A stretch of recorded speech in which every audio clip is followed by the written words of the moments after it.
Читаем газету «Канаш» от 7 февраля 2018 года под номером 8.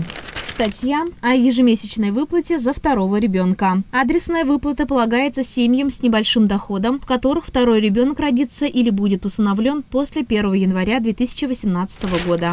Первое в Чувашской республике заявление на ежемесячную выплату из средств материнского капитала за второго ребенка принято 30 января. Жительница села Чурачики Алена Ефимова родила 10 января 2018 года второго ребенка. Это дало ей право на материнский капитал. Семья решила его использовать на ежемесячные выплаты. Мама ухаживает за старшим сыном с ограниченными возможностями здоровья. Отец временно не работает. В пенсионном фонде Алена подала сразу 2 заявления: на получение сертификата на материнский капитал и на ежемесячную выплату из средств капитала. Чтобы получать ежемесячную выплату за второго ребенка, рожденного или усыновленного в 2018 году, доход на каждого члена семьи не должен превышать 13 995 рублей. Размер ежемесячной выплаты в Чувашии в 2018 году составляет 8 910 рублей. При подсчете общего дохода семьи учитываются зарплаты, премии, пенсии, пособия, стипендии, алименты, денежное довольствие военнослужащих и сотрудников силовых структур и другие. При обращении в пенсионный фонд суммы этих выплат подтверждаются соответствующими документами, за исключением выплат, полученных от ПФР. Чтобы понять, имеет ли семья право на выплату, нужно общую сумму доходов семьи за последние 12 календарных месяцев разделить на 12, затем разделить на количество членов семьи, включая рожденного второго ребенка. Если полученная величина меньше 13 995 рублей, можно подавать заявление на ежемесячную выплату. Помощь семьям на сайте Пенсионного фонда России в разделе «Жизненные ситуации. Материнский капитал. Как получить ежемесячную выплату из средств материнского капитала» есть электронный калькулятор, помогающий узнать, есть ли у семьи право на ежемесячную выплату. Обратиться за ежемесячной выплатой можно в Пенсионный фонд или МФЦ в течение 1,5 лет со дня рождения ребенка. Выплата будет установлена со дня рождения ребенка, если заявление подано в течение 6 месяцев. После 6 месяцев выплата устанавливается со дня обращения.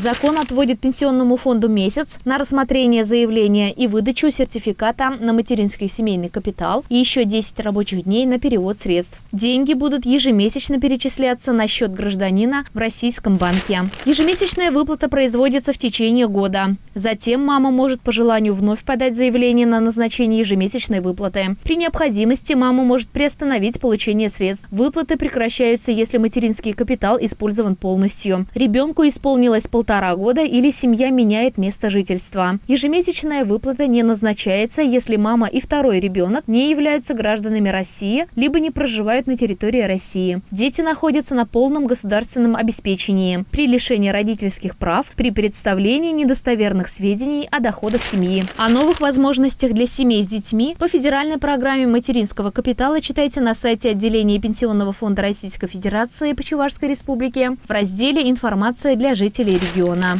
Статью подготовили сотрудники Управления Пенсионного фонда Российской Федерации в городе Канаше Чувашской республики Чувашии. Специально для рубрики «Читаем газеты» Олеся Григорьева.